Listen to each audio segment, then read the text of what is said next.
Good evening, everybody, and welcome back to the Shaun Attwood channel. I'm Ron Swanson, and we are live with Kevin Trudeau from his epic channel on YouTube, and of course, all of his public speaking and his show, Kevin Trudeau Limitless.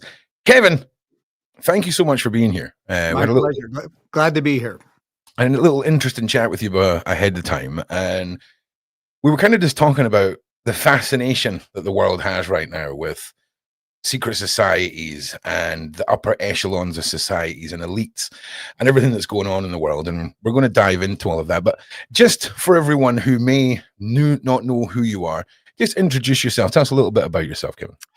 Well, it's hard really for me to introduce myself because somebody would say, all right, well, you're a #1 New York Times bestselling author. You've sold 100 million copies of your books.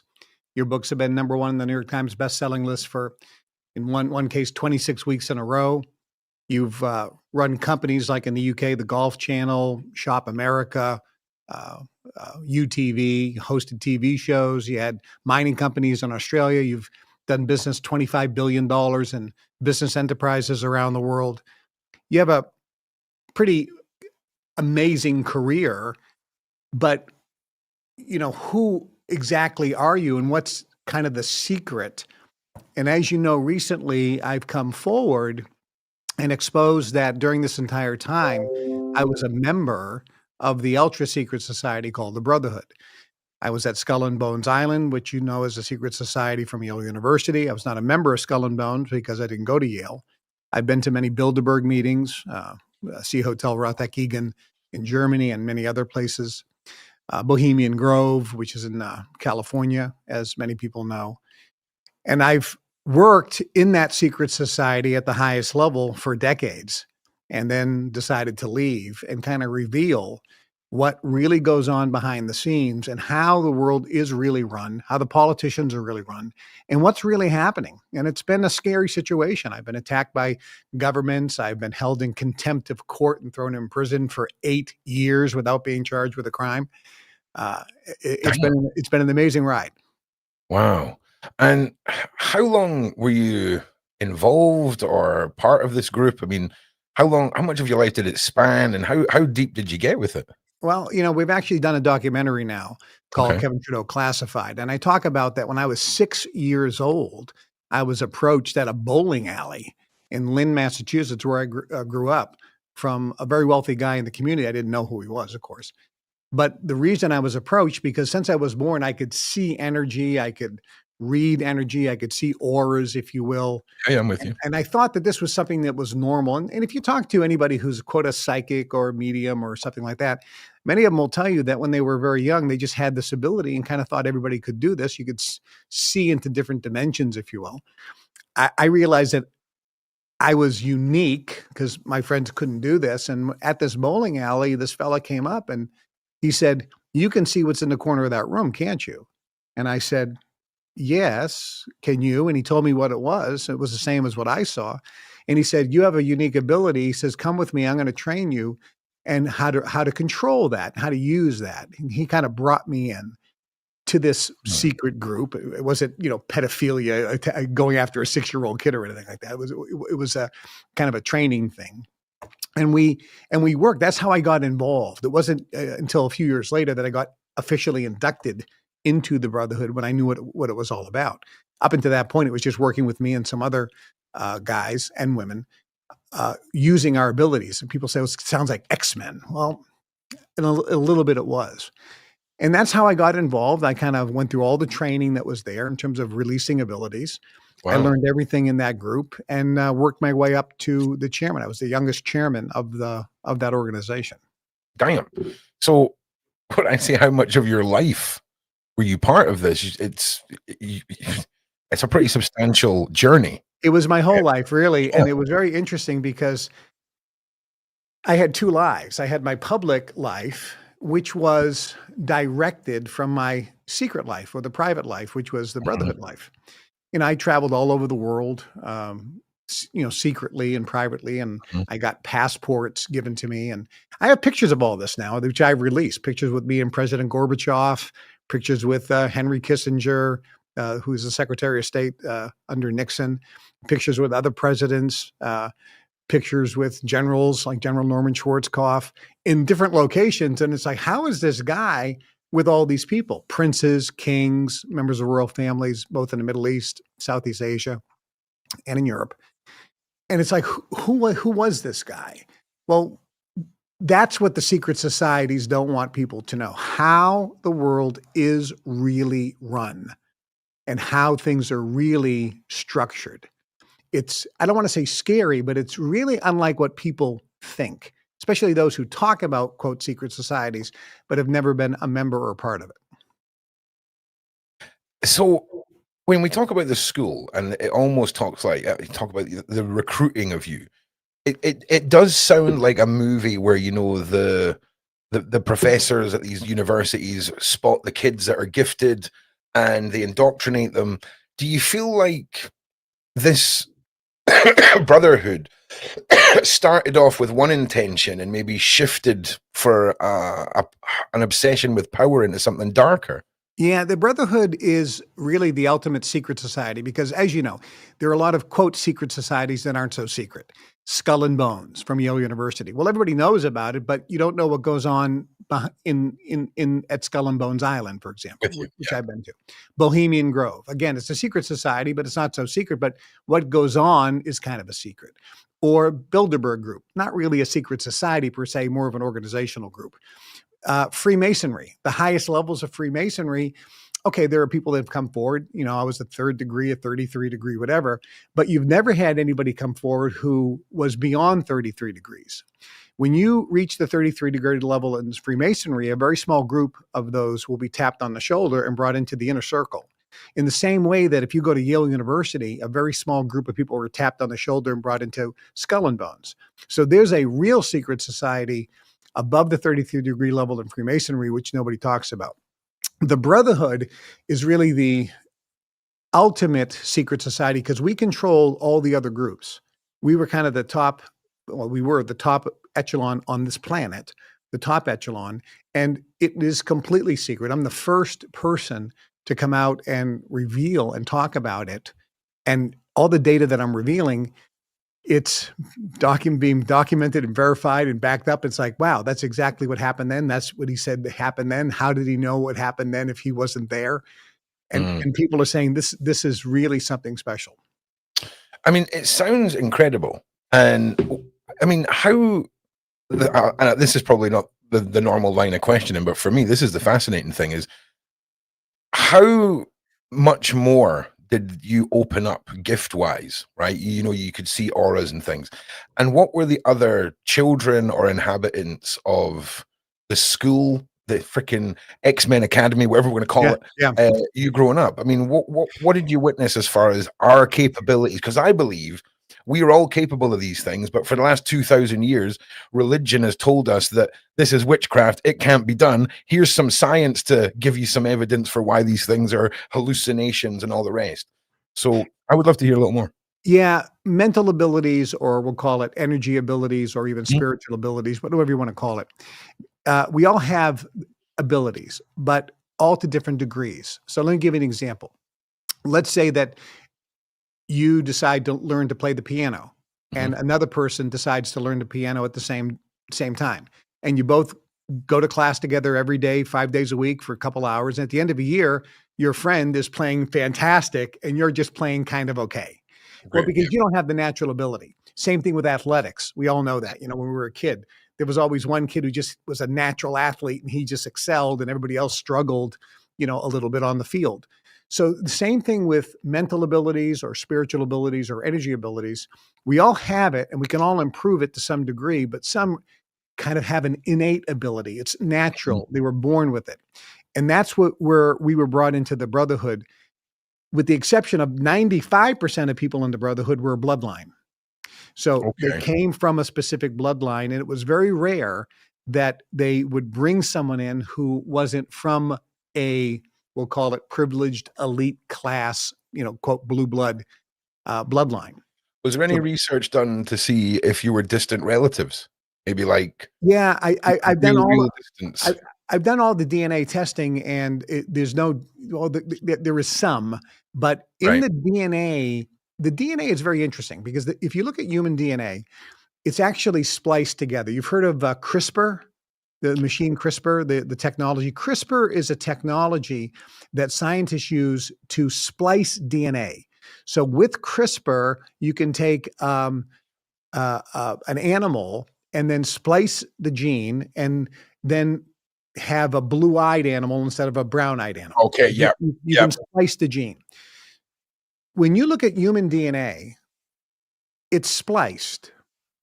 When you give a human DNA to someone and saying, tell me if this DNA has been altered with CRISPR technology, they look at it and go, clearly, it absolutely has, compared to, let's say, a primate DNA. Yeah. And then when we tell the researchers, well, it hasn't, it's human DNA, they go, well, at some point it was altered. 100%.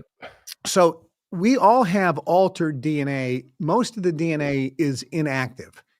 So in some people, the parts of those DNA, which in most people are inactive, is active. And in my case, that was true, which is why we had abilities. Now, there's a couple movies that kind of just talk about this. There's a TV series called The Pretender, which is kind of a loosely based on me because it talks about 1963, which is when I was born.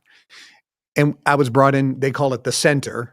And this young kid was trained on how to use his ability so he could virtually absorb all the information from somebody else and learn all that knowledge and basically become that person. I love that series. It was it was a great series and loosely based on some of the things that happened in my life. Yeah. And then there's another movie called Push. And in this movie, it's kind of like an X-Men type movie where different people in this group have different abilities. Okay. And one ability is to block your thoughts so you can't see.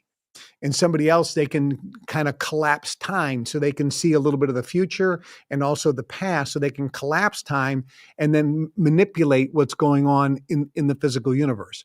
Very interesting movie, loosely based on many truisms. And then if you even look at Star Wars and the Jedi Knights, where Obi-Wan Kenobi, if you remember in the scene where he goes, these aren't the droids you're looking for. Yeah. And these aren't the droids we're looking for. Right. They can go now. They can go now. Well, that's absolutely what we were trained to do, to influence the mind of someone who is, we'll call it weak-minded. And that's really condescending. It's really not that they're weak-minded. They're just open. Just like a hypnotist doesn't work with weak-minded people. He uses hypnotic suggestion. We did it beyond a hypnotic suggestion. We did it with a higher frequency. I have a friend of mine, one of my close dear friends. He's passed away now. You may remember this name, a guy named Kreskin. He was called the Amazing Kreskin. And the Amazing Kreskin, they did a movie about him called The Amazing Buck Howard. But it's the story of the Amazing Kreskin. And Kreskin had this ability where he could see collapse time. He was on the Johnny Carson show, the Tonight Show. He was I recognize him. I'm going to all over the world. And one of the amazing things that Kreskin could do, which blew people's mind, there he is, my close dear friend. I love the man. I miss him very much. But he would have his check from his performance hidden someplace in the building. And he had to find it. If he didn't find it, he didn't get paid. And wow. he found it. One guy they folded it up and they put it under his dentures. Oh, wow. He took his dentures out, put it in there, and he found it. Another one, it was frozen in the middle of ice cream in the kitchen for the restaurant. So he had to go into the kitchen of the restaurant, find the ice cream container, one of many, and it was frozen, and dig it up. And in the middle of it was his check. That's wild. I mean, this was wild. So he would do these things, and people, even magicians, professional magicians, David Copperfield and so forth and so on, who I know, they all said, we don't know how he does this. And I said, because it's not a trick. He's actually using his mind. Yeah, he does some magic tricks as part of his act. Sure. But many of the things he does is 100% using the mind. So in the Brotherhood, the bottom line is they used the people that were there. Since most of them didn't have these abilities, they used us for their purposes. In the beginning, it sounded like a very altruistic purpose. And then as I got deeper into it, I realized that maybe it's not so altruistic. Mm. And that's one of the reasons why, with the advice of President Gorbachev and Henry Kissinger and many others, I decided to leave, which was a very scary proposition because there was a good chance if I left, I would never be seen or heard from ever again. But I did something very unique. I also, because of my abilities, put together a fail-safe. So there's several secrets that they do not want revealed, and if anything happened to me, they would be. So it's kind of my protection. Yeah, the classic dead man switch. Yeah. Yeah, it's got to be in place. I mean, you can understand, especially that kind of leads on to my next question, because, and obviously, we're not talking about naming names here. Okay, we don't all want to get red dot sniped this evening. But what sort of individuals made up this group as you progress through it, as you've gone through your life? Have you stood back and seen people on the television, politics, all of this, and been like, damn? In the Brotherhood, the people that are in the Brotherhood are behind the scenes. They're the real money people. Let me give you an example. You look at in America, we have the Forbes 400 list, and it says, here are the 400 richest people on the planet. Well, that list is not accurate. 2 people were just arrested in Asia.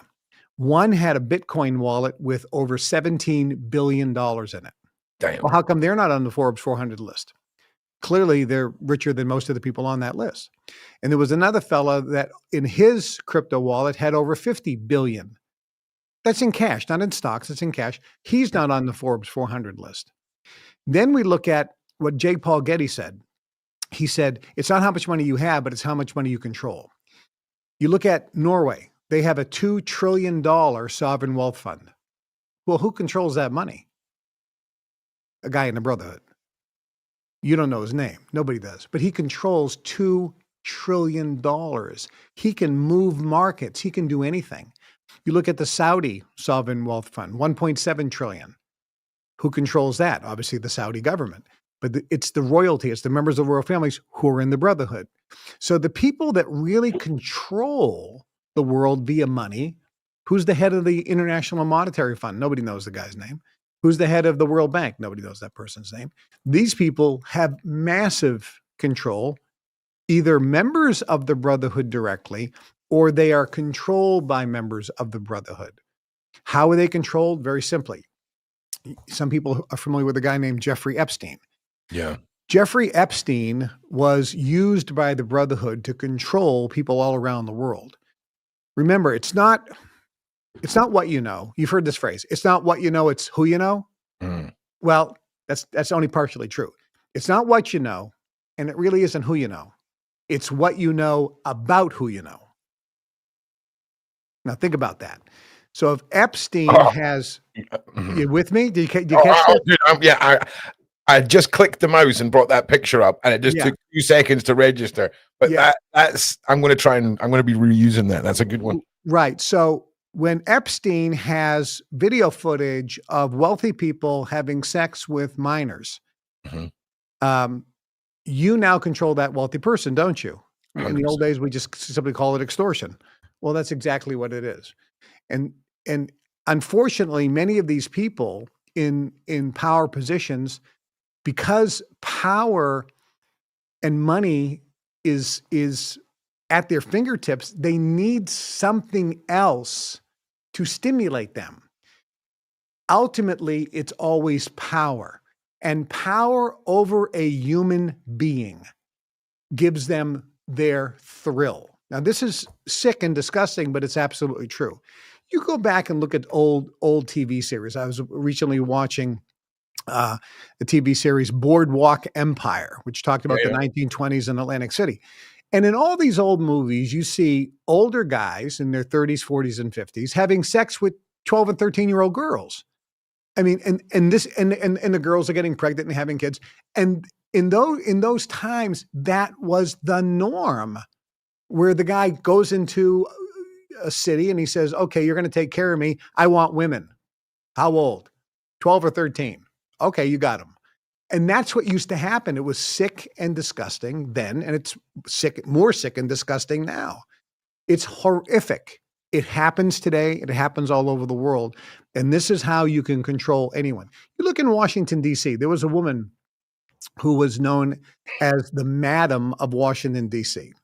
She had a black book, and she said, I can tell you, 90% of the members of Congress, both the House of Representatives and the Senate, have used my services. And many of them were found out. These are attorney generals, senators, congressmen, judges, and they're using prostitutes. Well, people say, well, as long as they're not underage. Look, at the end of the day, these are unethical people doing unethical acts. You could say it's immoral. That's a different argument on the morality of it. But course. Clearly, they're two-faced. They say one thing on the camera and then do one thing behind the back. Just like back in Prohibition days, where the guys are saying, yes, no alcohol in America, prohibition. And then they go to the speakeasy and the judge is there and the police commission is there and the mayor is there and they're all boozing it up and they're all with 12, 13, 14-year-old girls sitting on their lap. So who controls those people? The guy who runs the speakeasy, doesn't he? Because he has the dirt on everybody. So that's how the secret societies really control politicians and everybody else. Yes, with some of the mind tricks, we'll call it, or the energy work, but really through dirt on those individuals, which is very easy to get. Yeah. And I guess in short, the Brotherhood sounds like it is breeding the puppet masters and not the puppets. And the Jeffrey Epsteins are at the bottom of the strings of these people. They're just the puppets. They're just being used for an ultimate objective. Now, a question that comes up all the time is, what is the real ultimate objective of the Brotherhood? We'll call it the top of the echelon, top of the food chain, secret society. And this is why I was intrigued and really got involved and really helped to do many, many things. Their objective, and this is going to shock a lot of people, and people are going to resist what I'm about to say. Okay. But the objective of the Brotherhood is ultimately, now pay attention, ultimately eliminate or reduce poverty around the world, eliminate or reduce wars around the world, eliminate or reduce violence around the world, and improve the quality of life and standard of living around the world. That sounds like a pretty good thing. Henry Kissinger, part of the Brotherhood, helped because if you remember when he was the Secretary of State for Nixon, China had 1.5 billion people that were all starving. It was one of the poorest countries in the world. There were always starving kids in China. Poor quality of life, poor standard of living, horrific living conditions. Okay. Similar to many parts of Africa and other parts of the world too, like India and things. But China had this huge population. So the Brotherhood said, we want to improve the quality of life and standard of living for those billion people. How do we do it? We open up China. We give them an advantage on the exchange rate with the Chinese currency versus other world currencies. And we move all the manufacturing to China. And we make them part of the World Trade Organization. And they'll become the manufacturer of the world. And the quality of life and standard of living for China will go up in 50 years. That's exactly what happened. So that sounds like a good thing. All right. The quality of life and standard of living in Europe and in America and Canada has gone down in those 50 years, but it's still pretty darn good. So their idea makes some nice sense. But here's the problem. Okay. They also believe that they come back. In other words, most people think of this lifetime. In the Brotherhood, they think when their body dies, they're going to reincarnate. They don't think of one lifetime. They think of 10 generations, 20 generations. So their ability to think longer is different. And it's similar to what it was with the Knights Templar. You look back at the stuff that the Catholic Church did in Europe when they built cathedrals. Was it in one person's lifetime that a cathedral was built? No. Yeah, that's a good point. They built, their mentality was, we're building something for generations. It's going to take 3 generations of builders to build this. They didn't think we need to get it done by next fiscal quarter. like we do today, we have a small little window, but those at the highest level think generationally. And in the Brotherhood, the individuals, because they're at this high level of awareness, they come back and they know. And that's why they're always rich. So when they come back, they know where they kept the gold, where they buried the gold in the previous life. Damn. It's a little spooky and funny, but it's true. So they look at a much longer timeline. So with that in mind, people in the Brotherhood think we need to have a war, Second World War. We need to have First World War. We need to have millions, tens of millions of people die. Who cares? They're all going to come back anyway. But in the overall scheme of things, it's going to work out fine. And that's where I disagreed. And I said, no, we don't have to have people go through pain and suffering and death and famine today to create a better life 5 generations from now. We don't have to go down that road, because that road keeps the Brotherhood in power and control, which is the underlying, we'll call it the evil side of the coin, which is they want to suppress the masses and keep themselves in the ultimate control. Interesting, because a lot of these societies, and especially a cult and anything to do with mysticalness, talks about balance, right? And when we talk about, in one hand, they improve the world and up the living standards, and in the other hand, they create chaos and destruction. That sounds like a weird poetic balance to me. And it's odd, because some people do say that without the good and the bad and the balance in the world, it would fall apart. We could never truly have peace. And it sounds kind of what you kind of described there.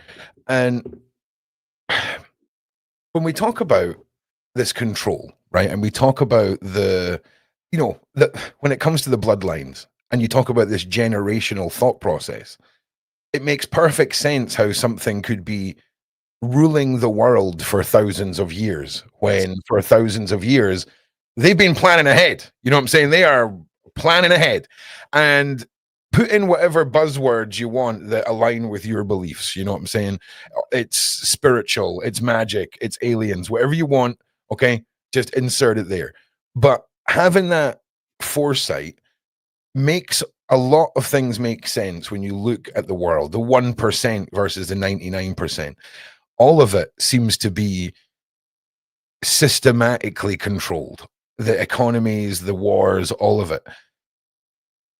What do you think is next, Kevin? I mean, what is, I mean, a lot of people are talking about Atlas. A lot of people are now talking about, and I'm sorry, this might be triggering for people, but there is a conspiracy or chatter about a 9/11 style incident within the next couple of weeks.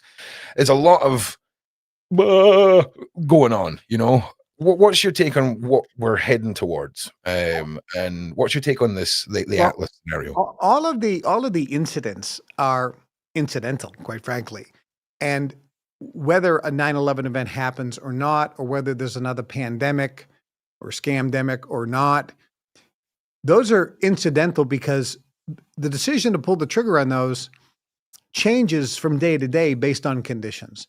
So they're really not that relevant, whether a country invades another country, whether America invades Venezuela, whether Russia decides to make a peace deal or continue with that war, whether there's another war that starts up, whether there's a nuclear bomb, a dirty bomb that goes off, whether there's something in the water supply. All these things are really incidental to the bigger plan. See, most people focus on what's going to happen next week. What about this incident? What about that incident? Where the elites are really unconcerned. These are just pieces on the chessboard that are being moved, and it really is irrelevant, because winning the game is the ultimate objective. So what is really going to happen is there's going to be a tumultuous up and down continuation where there's fear. Mm-hmm. By the way, when I was with President Gorbachev, we were flying on a private jet in Australia, we were talking about the KGB because I worked with the KGB when it was still the KGB, when Soviet Union was still around, and of course the CIA, and they're still around. And we were kidding about the media, and we were laughing about how people in the West think that Western media is an open media, and in North Korea, let's say Iran, the old Soviet Union or Russia, it's closed media, and the media there basically just puppets or whatever the government wants to say. And we laughed. It's like, it's the same everywhere. It doesn't matter if it's in America or whether it's the UK, Canada, whatever. The media simply reads the report that the government says, here, read this. Yeah. And that's all they do is they just read the report. They get the video from the government and go, here's the video. Were you there? I was in Kiev. Perfect example. I was in Kiev, and I didn't know this.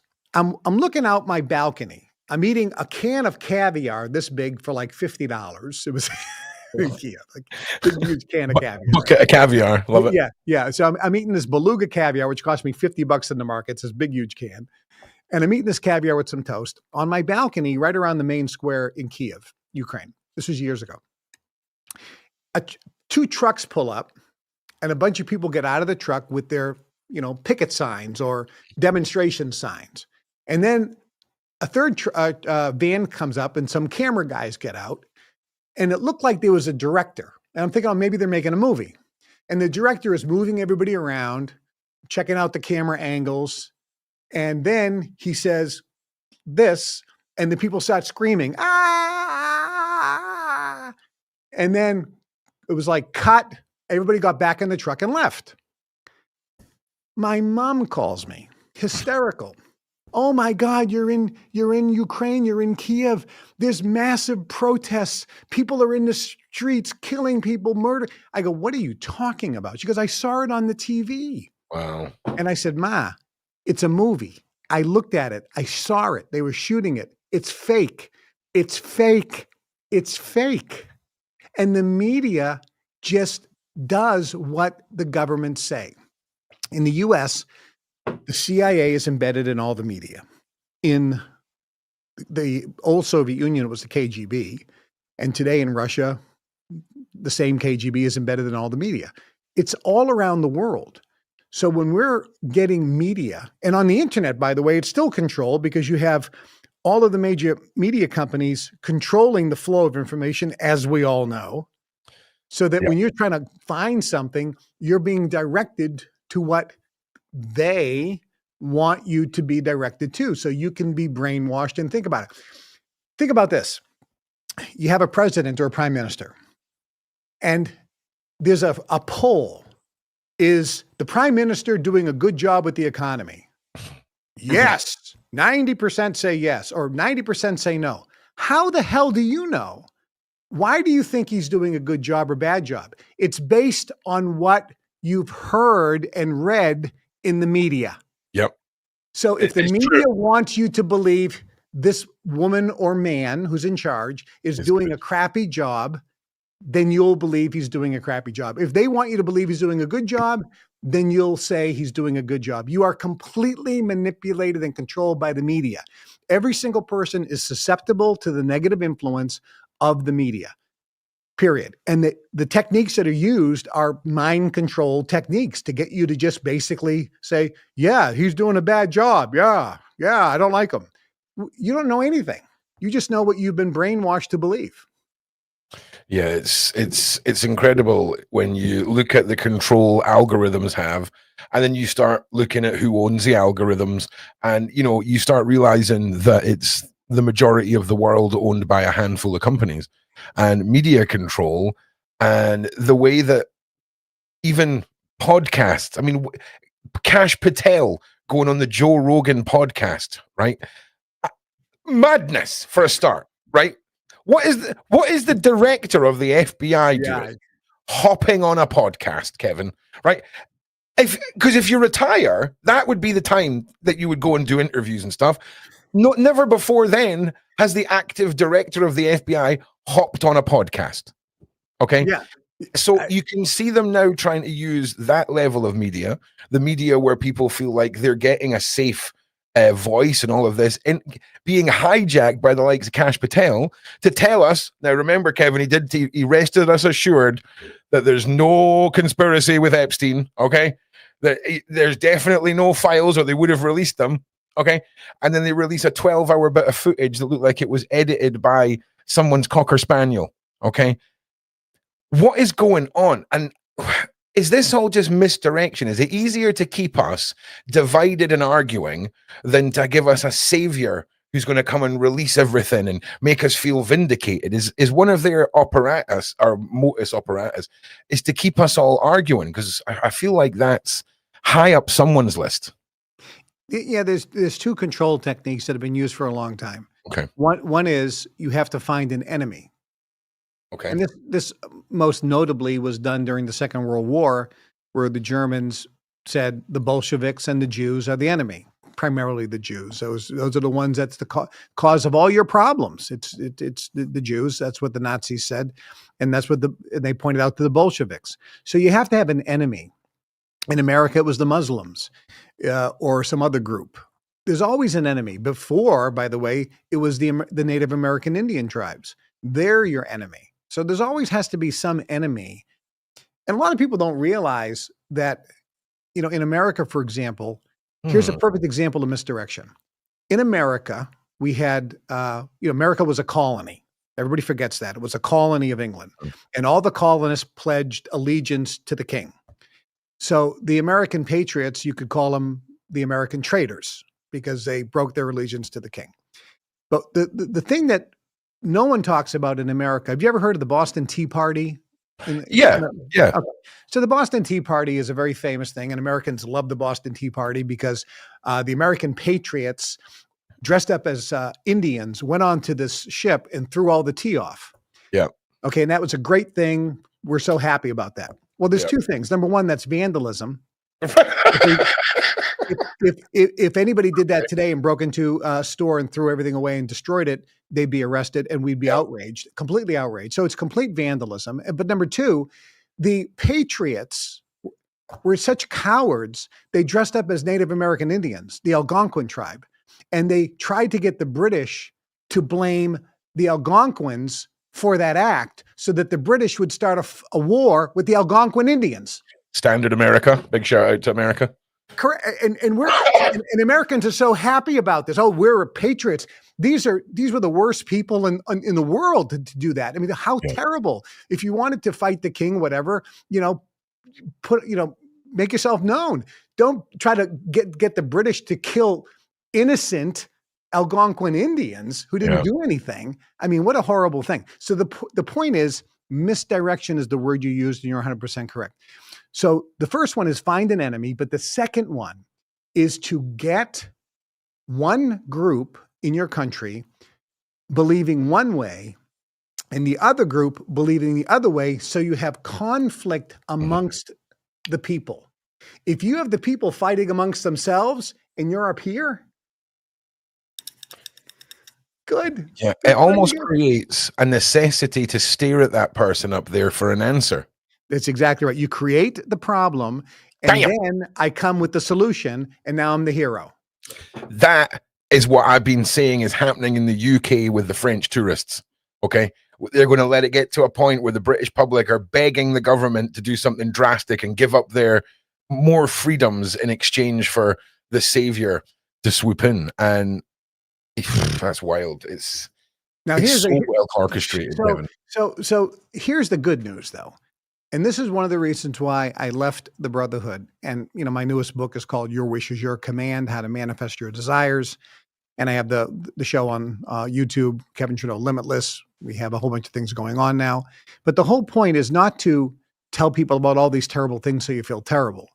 The real message is, if you awaken, if you come out of your trance, if you wake up and come out of your trance, you can control your reality, you can control your destiny, and you can create the life you want because you can go above what's happening in the world. And even from a Christian perspective, it says we're in the world, but we're not of the world. So we don't have to actually get into the game. We can be a witness to the game and stay out of it. We can enjoy the game and be a witness to the game of life, which is a play of consciousness anyway, and really start creating the life we want. I had a friend of mine one time who sat down with his accountant.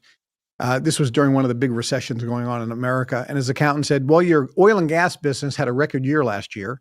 Your real estate development business didn't have a record year, but it still went up 5%. You've made a great strides in your restaurant business. Your ready-mix concrete business actually was on par with the last year, didn't go down at all. And the accountant said, how do you explain all this success when we're in the middle of a recession?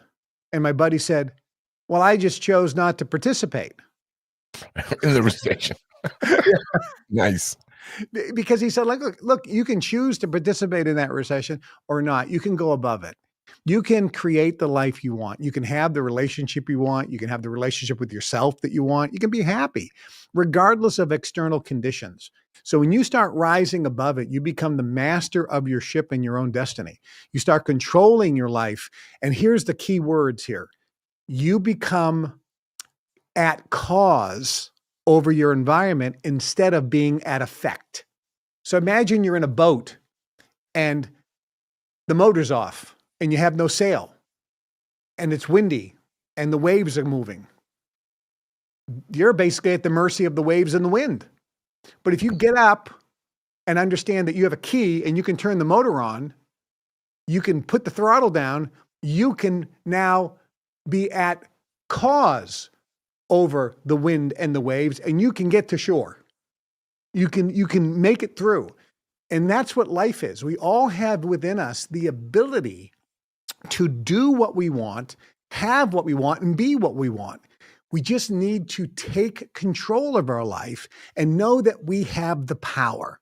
And if we understand that we have the power and we learn how to use that power, all these things become irrelevant, and we stop worrying and we stop even asking questions anymore. It's kind of like, it's more of curiosity, but not like it's going to affect me.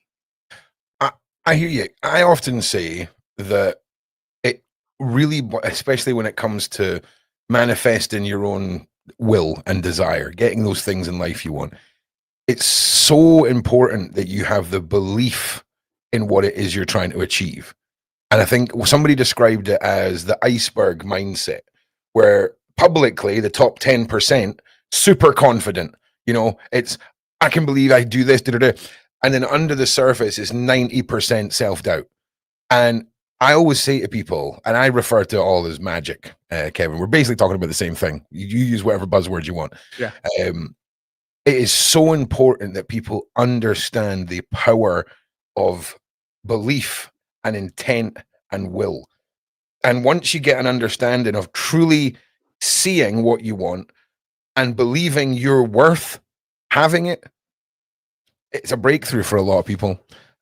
So how do you feel about how strongly you have to believe in your wish? There's a phrase that says, believe and you receive. Right. Okay. Doubt and go without. Yeah. Okay. Nice. So, do you ever hear of a guy named Liberace? Yeah. Liberace, the great piano player. Back in the 50s, he had a TV show. It was the #1 TV show in all of America. He was the most famous entertainer in the world at the time. He went on his show and he held up a book by Claude Bristol called The Magic of Believing. And it talks exactly about what you just said. And he said, I was nothing until I read this book. And then I started believing in myself. There's magic in believing. And so he encouraged his viewers who want to improve the quality of their life. Let me ask you, I'm sorry to interrupt you, Kevin. Yeah, you got it. Because it seems like modern religion, right? Because that's when the magic ended, right? When modern religion came around, the big three, everything was, it was a big change. And it almost feels like we were given something else to believe in.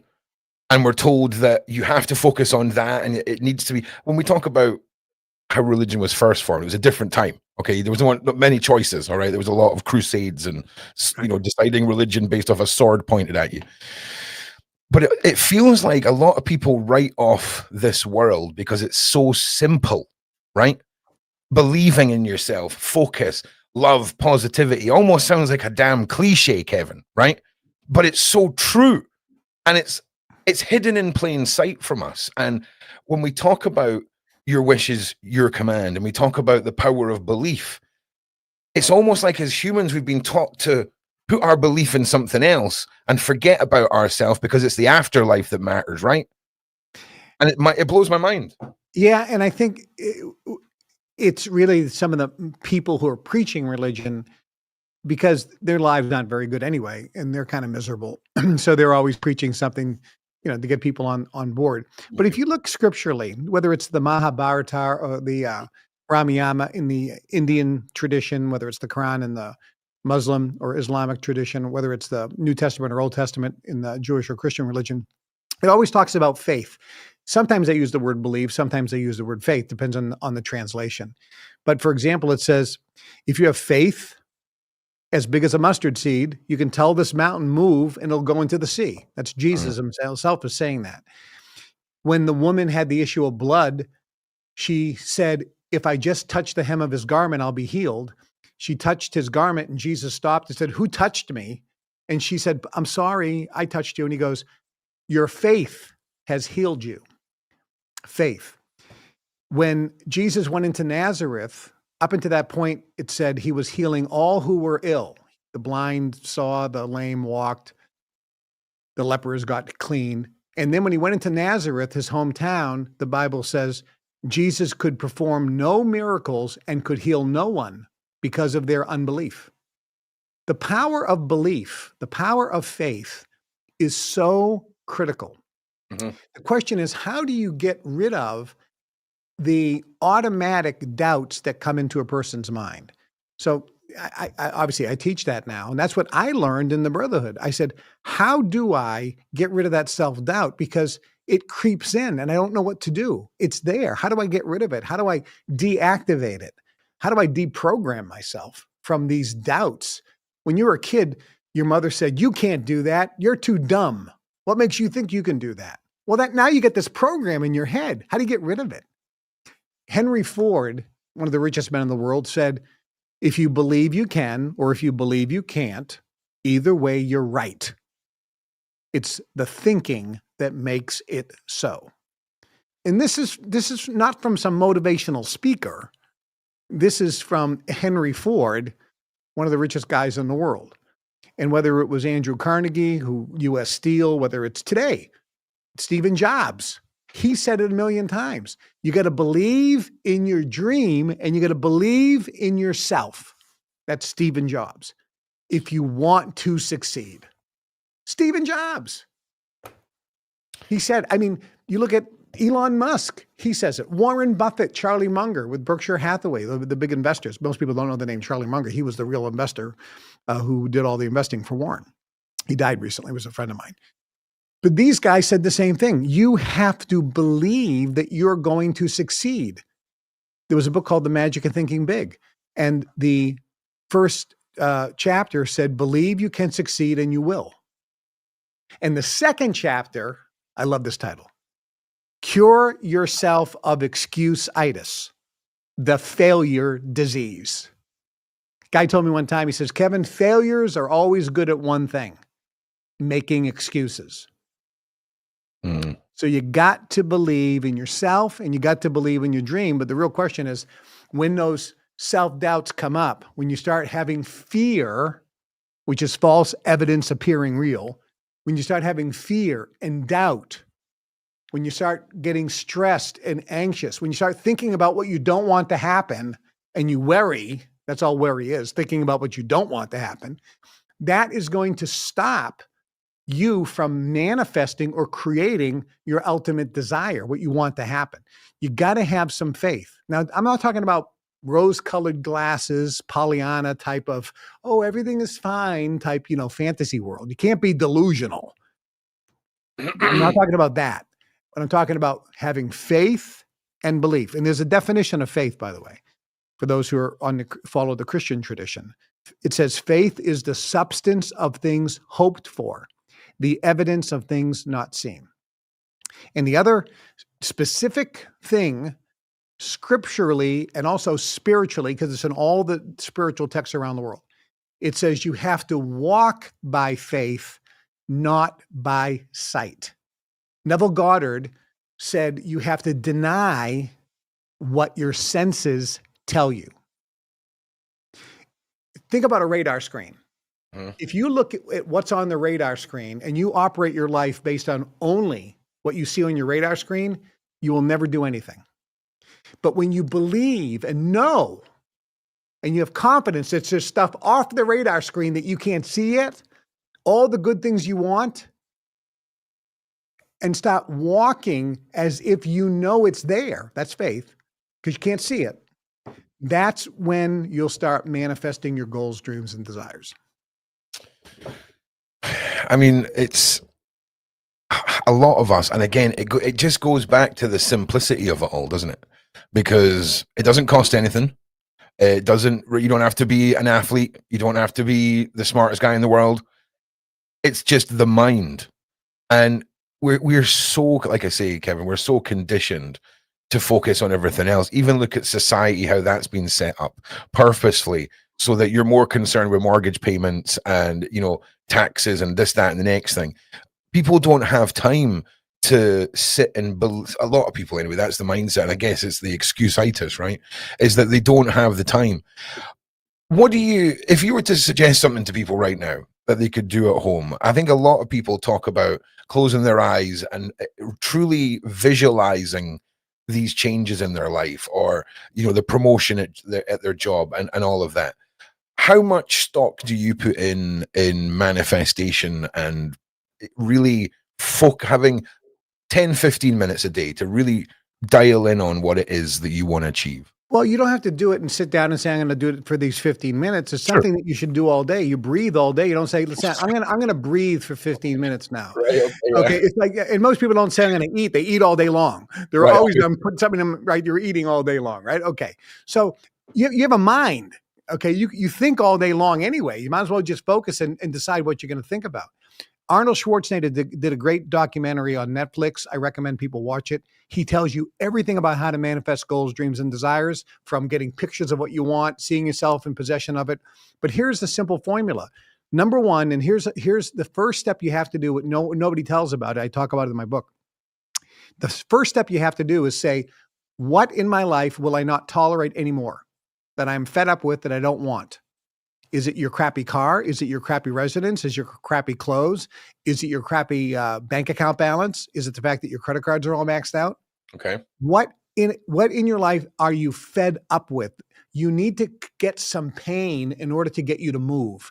There's a story about the fella who's having an iced tea in the South on the porch, and it's an old wooden porch, and this old hound dog is lying down there, and the hound dog every once in a while did this, went ooh, and went back.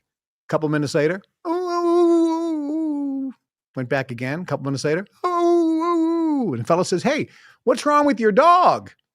And the guy says, "Oh, he's sleeping on a nail." The guy goes, "Well, why won't he move?" He goes, "Well, it doesn't hurt him that much." Right? It's moving is I have been that dog, Kevin. Yeah, I've been that dog. Yeah, moving is more painful to the dog than the nail. So here's the point. You need to have a nail that is so painful, it gets you to move.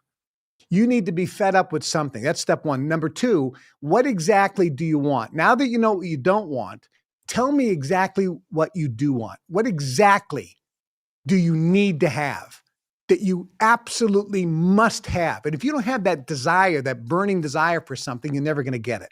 So you have to have a burning desire for something. Next, see yourself in possession of it and feel now as if you were in possession of it. See yourself in possession and feel now as if you were in possession of it. And the next step is release attachment to the outcome. Say, but if it never happens, it's perfectly okay. And maintain that same feeling. That's the formula. You can do that in virtually 10 seconds, and you can do it 50 times throughout the day. That's the formula that's going to motivate you. It's going to open up all the possibilities. And the universe is going to present to you situations, events, circumstances, conditions, and people to help you achieve your goal, achieve your dream. There are other elements as well. How do you use words? What do you do? Actions, posture. There's a whole bunch of other elements as well, side elements, but that's the basic manifesting formula that every successful person has used, whether they do it consciously or subconsciously. Mm. Okay, damn. I mean, I'll be honest, it's very rarely do I forget I'm hosting the podcast. I feel like I'm watching a podcast and I'm just getting sucked into it. And I'm like, oh no, Kevin's come to the end of his sentence now. I need to ask him another question. And I'm just like, I can ask the questions and give the answer. From having my mind blown from the last thing you said, because like there's so, and it's frustrating, right? Because all of us are like, what's the secret to this success? What's the secret? People have been telling us for years, okay? And they'll repackage it in different ways and all the rest. But self-belief and believing, somebody once said, Kevin, that the greatest trick they put on us is convincing us that there's not enough good in the world to go round, okay? And we don't believe that we're worth the things we want. How prominent do you find that in the people you work with? Is this recurring pre-installed negativity on themselves? And when you see someone break free from that and you see their life improve, that must be incredible, right? Yeah. See, everyone was born to win, but Yeah. we've been conditioned to lose. Correct. We have been programmed to lose. You were born to win, but you were conditioned and programmed to lose. So you have to deprogram yourself. You have to basically change the programs that you're stuck with and start becoming a winner. In sports, we all know winners because they win. It's like, give me the ball. I want to take the shot. I'm a winner. And when we look at winners, they don't make every shot, do they? No. You know, in basketball, the great Michael Jordan, people don't know that he made the winning shot more times than anybody else in basketball history. But most people don't know he also missed the winning shot more times than anybody else in basketball history. And you can go through all these different sports analogies with people. You know, the old saying is, you miss 100% of the shots you don't take. Exactly. So you got to take a shot, and you can't worry about missing. You don't see people say, I'm either going to win or lose. No, you either win or you learn. Oh, dude, I was just going to say that, Kevin. Right? It's like you're in my head, bro. It's like you're in my freaking head, bro. This is what you learn at the freaking X-Men Academy, is how to draw people in and buy your book. Right? This is your X-Men power. Okay, because my brain is never. That's exactly it. It's wild, and again, the greatest thing that they've done is convince us that all of this isn't true because of the simplicity of it all. And there's a reason why, by the way. So why do the elites not want you to succeed? When the British were in China years ago, there's 1 billion Chinese, not very many British. How do you control the population? How do they control it? They got the population on opium. So you dumb down. How did the Catholic Church, whether it's royalty, how did they keep the peasants under control? They made sure they didn't learn how to read. So now I have the book, and I'm the only person who can read the book. Mm-hmm. They did that to the slaves in America. They made sure that the slaves didn't read, because otherwise that gave them power. So there's a whole host of things that the elites do to make sure that the masses don't realize the power that they have. Look, people can read today, but you're being brainwashed into thinking that you don't have a chance. You have more power than you realize.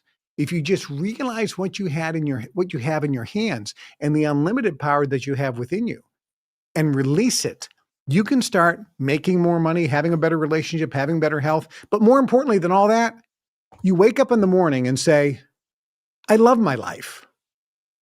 And then you say throughout the day something like this: I love being me. Think about it. Wouldn't it be great if all day long you said those two things? I love my life And I love being me. Isn't that really the ultimate? Forget the car you drive and the house you live in. Okay, I get in my Rolls Royce or my Bentley and I go to one of my mansions or my butler picks me up. That's cool too. And I'm not saying that that's a bad thing. That's a good thing. I enjoy that. And I get my tea poured at 4 o'clock at tea time. Okay, I like that. But guess what? When I didn't have that, when I was living in a 900 square foot, 1-bedroom apartment, I still said, I love my life and I love being me. So you have to say it before it comes in. Most people think when I get that, then I'll feel better. No, you have to feel good now. Mm-hmm. A guy one time, we were into this restaurant. Yeah. He was very wealthy when I was younger. And he said, you have to walk in a place, Kevin, like you own it. And I says, well, if I had your money, I'd have your attitude too. And he says, no, he says, the money doesn't give you the attitude. The attitude will give you the money. You have to have the attitude first. And that's really the critical thing, getting a person's thinking right. And when your thinking is right on the inside, then your external conditions will change. Yeah. It's a fascinating world. And I know a lot of yous completely understand what Kevin's saying. I think a lot of people will have different ways of putting it, different ways of describing it.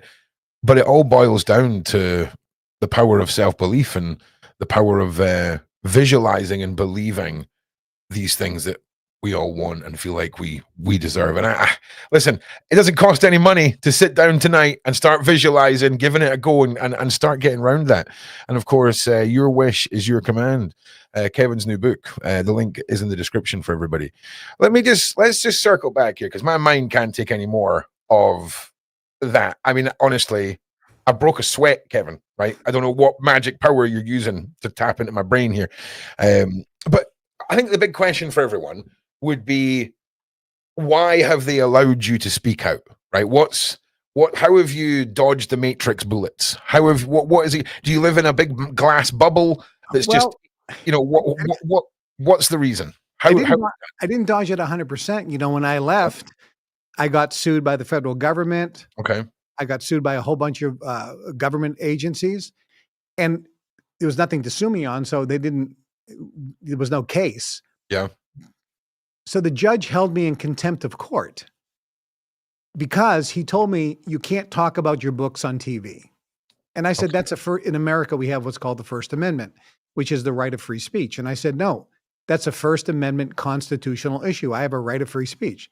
And the judge basically said, not in my courtroom, I'm holding you in contempt. And he gave me the longest sentence in the history of America for contempt of court, 10 years. Now, contempt of court, contempt of court is not, contempt of court is not a felony. It's not a misdemeanor. That's like standing up and shouting, right? Yeah. Like, it's contempt of court. Contempt of court, not a charge, in my opinion, it's not a crime. Yeah. It's called suri juriitis. I think that's the Latin for a thing of its own.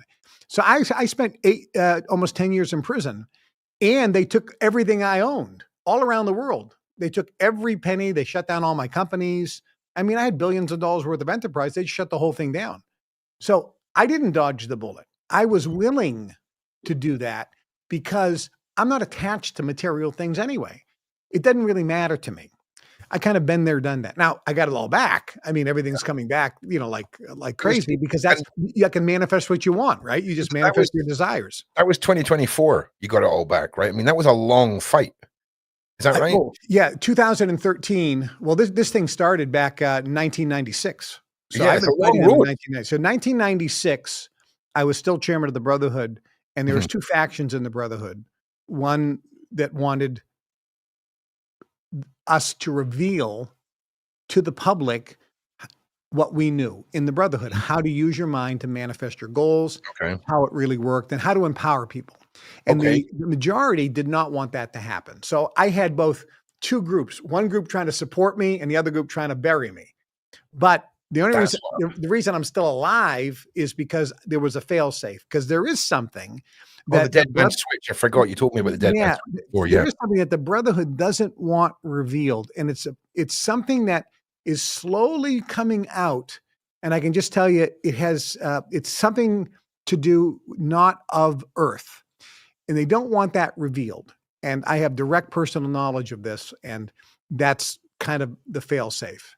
Doesn't mean they're going to try to not continue to stop me doing what I'm doing, like podcasts like this and so forth. Look, I wanted to run an ad for my book, Your Wish is Your Command, in the Los Angeles Times. They said, no, we're not going to accept ads for your book. Oh yeah, if you take you out now, they martyr you 100%. Yeah, Like, so like 100%. It's like, oh, really? You won't take an ad for the book? No. I mean, think about that. That's the control that the Brotherhood has, that they can stop banks from doing business with you. Yeah. They can stop people from advertising your book. It's a book. Yeah. Yeah. I mean, listen, here's the thing. When we're talking about the puppet masters, Kevin, nothing is out with their control because it's all under their control. And that's the frightening fact. And listen, I don't know if you meant to like Matrix bullet body swerve the Atlas question, or if that's something to do with the Brotherhood that might end up getting you sniped. Just blink twice if we can't talk about it, Kevin, because I think that's something, metaphorically speaking, just in case you're watching Brotherhood, okay, just in case you're worried, okay. I'm not saying Kevin said anything. I'm just asking him, and he's dodging the question, and I want to ask him again. So, is there anything big and floaty in the space that could possibly be any relevance to this? I'm a trifle deaf in this ear. Yeah, I thought that. Okay, we'll move on. Excellent.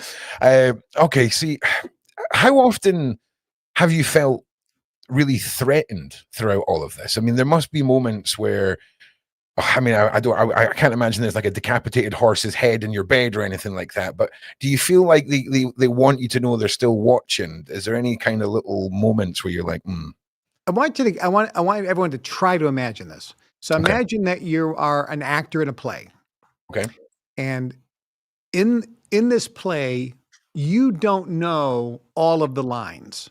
You have a role, and in this particular play, some of the people are stabbed, like in Shakespeare. And some people are married, and things happen in the play. But you don't know everything. It's kind of a secret. Are you worried that you're going to get killed? No, it's a play. So even if your role gets stabbed in the play, you're going to dinner with the cast after the show's over. When you are completely aware of who you are as a spiritual essence, encapsulated in a body, having a physical experience, and you are the witness and observer of this body and mind engaged in the play of consciousness, the game of life, there's nothing to worry about. Okay, so let me ask you this. And again, I think I know where the answer is going to go. Did they ever, when you were in this X-Men Academy, were you ever told that who was teaching you wasn't from here? Was there ever an inclination to these powers being brought out of you through the teachings of perhaps non-humans? Nobody had to tell me that. Okay. Did you hear what I just said? Yeah, I'm with you. Nobody had to tell me that. A lot of tall, blonde-haired, blue-eyed, pale-skinned individuals. Maybe. Who knows? I never said Kevin said that. Brotherhood. That was me. Yeah, we just had an episode in the documentary about aliens and about me at Area 51 and other things. And I talk a little bit about it, but I don't reveal everything there. But look, at the end of the day, everybody knows. Or if you don't, I'll just tell you right now. There's a documentary, I believe it's on Amazon or Netflix, just came out with Marco Rubio, senator, presidents. I mean, the top admirals and officials, and they all said the same thing. Here's the evidence. Here's the documentation. They said, we are not alone. Aliens have visited Earth, are visiting Earth. They are here. I mean, this was the first time that you had government officials blatantly stating it.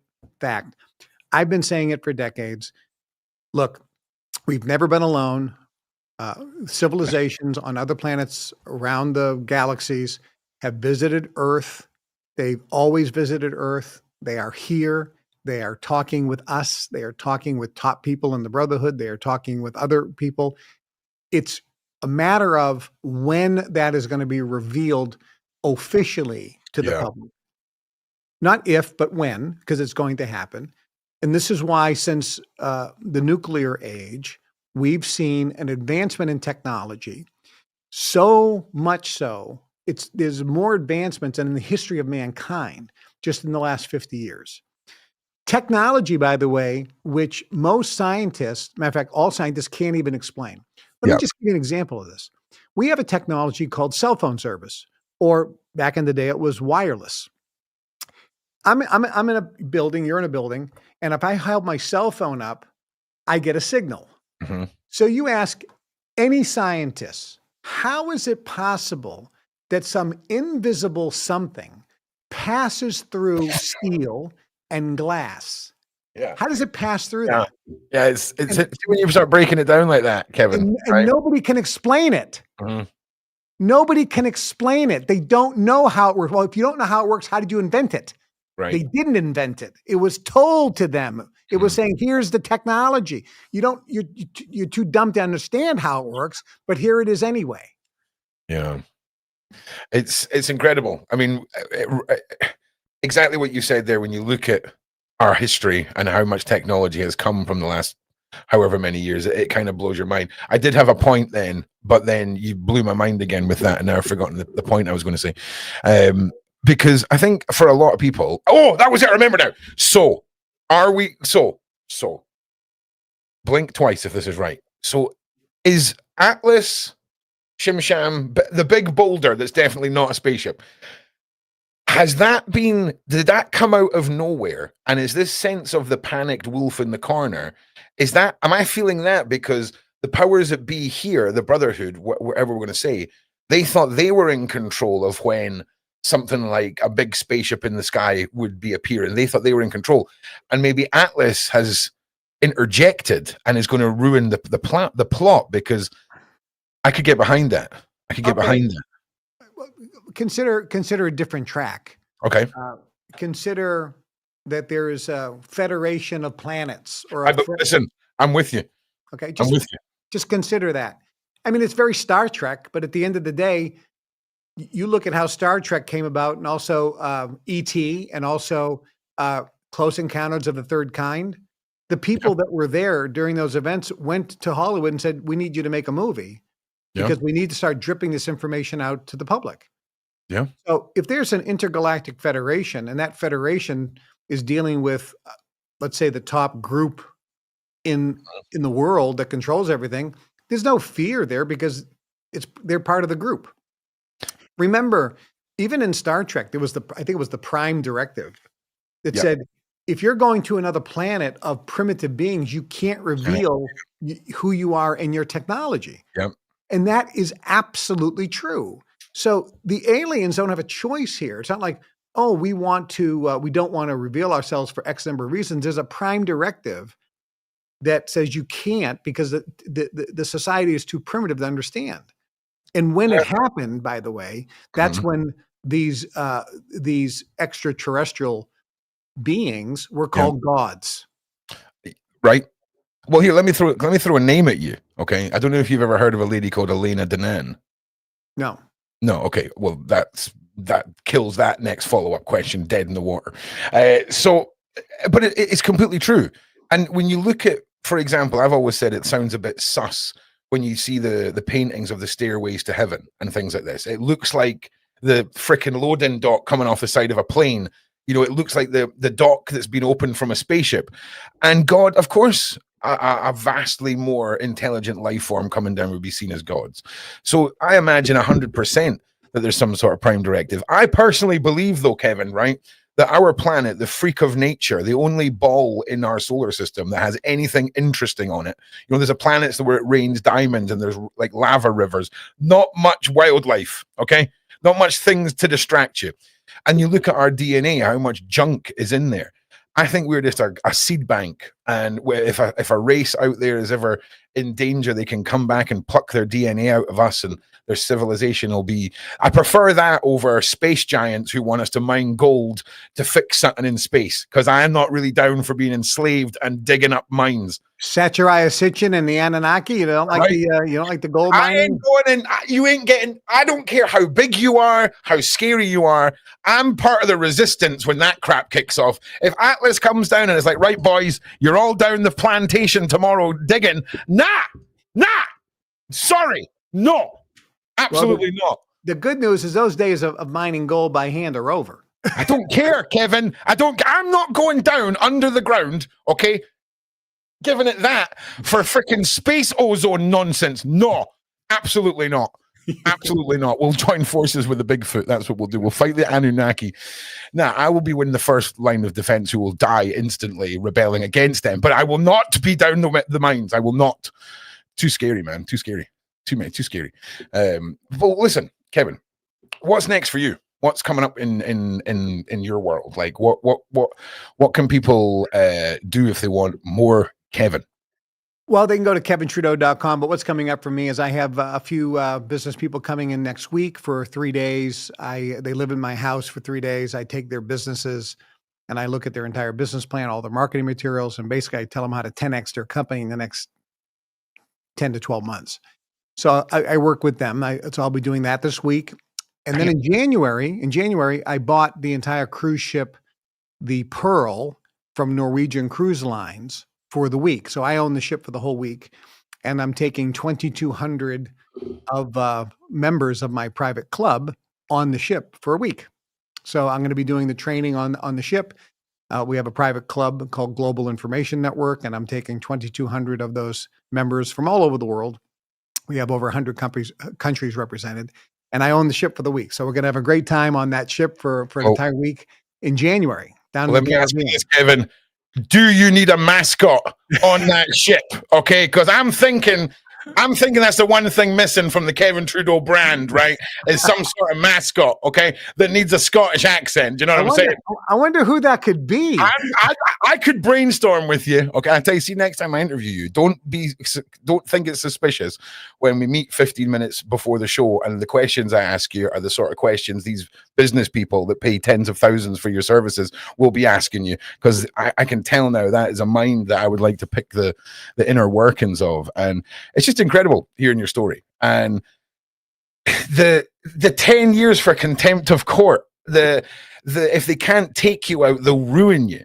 Okay, whoever plotted your demise failed miserably at the Brotherhood. That must have been a low-end intern, because you seem to have bounced back. You seem to be, it's testament to someone's teachings when you have people who have succeeded, these companies you're talking about, when they put their faith in you. People that have a lot of money don't tend to invest in things where they're going to lose a lot of money, especially when it comes to one-on-one coaching and things like this. So it's incredible. And I would love to have you back, because this is just the tip of the iceberg with all of this. And it's just an amazing journey, an amazing story. And like I say to everybody, Kevin's links are in the description.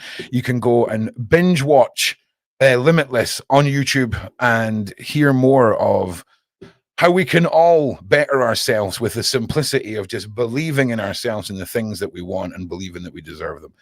Anything you want to throw to the people, Kevin, before we stand down? I would just say to everybody, remember, you were born to win. You were engineered for success. You were designed for accomplishment. And you were and are endowed with the seeds of greatness. Believe in yourself, believe in your dream, and I know I'll see you all at the top. Damn, you've done this before, Kevin. Okay, you have done this before. Incredible. Thank you so much for being here. Thank you to the mods. Thank you to the Shaun Attwood channel. Thank you to all of the viewers at home. And until next time, I'm Ron Swanson, and be safe out there. See you soon.